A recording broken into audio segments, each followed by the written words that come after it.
Pernahkah kalian menghadiri sebuah pesta atau sebuah acara yang menyuguhkan banyak sekali jenis makanan, seperti pesta pernikahan, pesta ulang tahun, arisan keluarga, atau perayaan hari raya?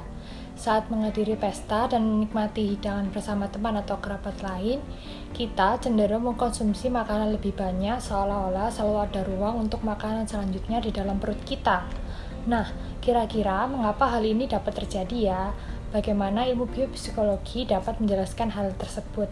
Berikut analisis kelompok kami. Sebelum memasuki pembahasan yang lebih mendetail bagaimana dengan makan itu sendiri, kenapa ya kita ingin makan? Kenapa kita merasa lapar? Kebanyakan orang mengaitkan lapar atau motivasi untuk makan dengan adanya defisit energi dan memandang makan sebagai sarana untuk mengembalikan sumber energi tubuh ke tingkat optimal, yaitu ke titik setel energi atau energi set point. Dalam psikologi, terdapat dua teori besar yang menjelaskan tentang lapar.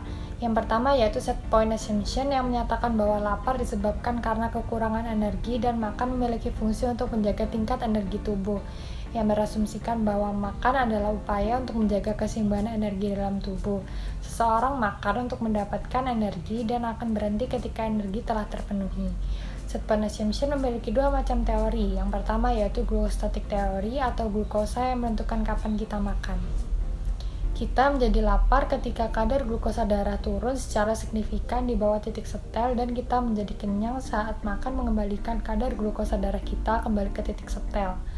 Hal ini tampaknya masuk akal karena tujuan utama dari makan adalah untuk mempertahankan titik setel glukosa darah, karena glukosa adalah bahan bakar utama dari kerja otak. Yang kedua yaitu lipostatic theory atau simpanan lemak yang dipakai dan menentukan jumlah makan. Penjelasan mengapa berat tubuh relatif konstan.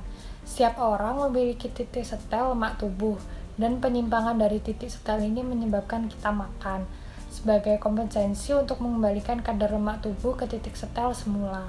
Nah, selain teori set point assumption, ada juga teori positive incentive perspective yang menyatakan bahwa kita makan karena menikmatinya.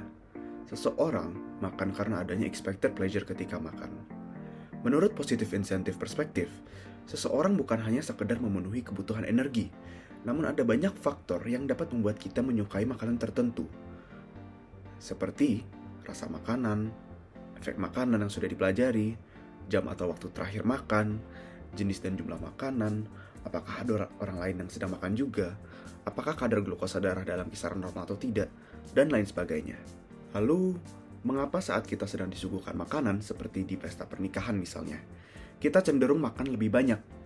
Nah, hal itu dapat dijelaskan menurut ilmu biopsikologi bahwa salah satu faktor yang mempengaruhi seberapa banyak kita makan adalah social influences and satiety, yang artinya rasa kenyang kita bergantung kepada apakah kita mengkonsumsi hidangan sendirian atau bersama orang lain. Menurut teori ini, kita akan mengonsumsi lebih banyak makanan saat kita bersama orang lain. Situasi yang lebih menyenangkan saat menikmati sebuah hidangan bersama orang lain membawa kita untuk mengonsumsi lebih banyak makanan. Namun sebaliknya, ketika kita ditemani orang-orang yang kita kurang berkenan, situasi yang muncul dapat menghambat selera kita untuk menikmati hidangan yang sebenarnya lezat. Hal lain yang mempengaruhi seberapa banyak kita makan saat bersama orang lain adalah waktu yang kita luangkan untuk makan. Kita cenderung meluangkan waktu lebih panjang saat kita berencana untuk menikmati hidangan bersama orang lain. Misalnya pada sebuah pesta, kita dapat meluangkan waktu kurang lebih 30 hingga 60 menit hanya untuk menikmati suguhan makanan yang lezat.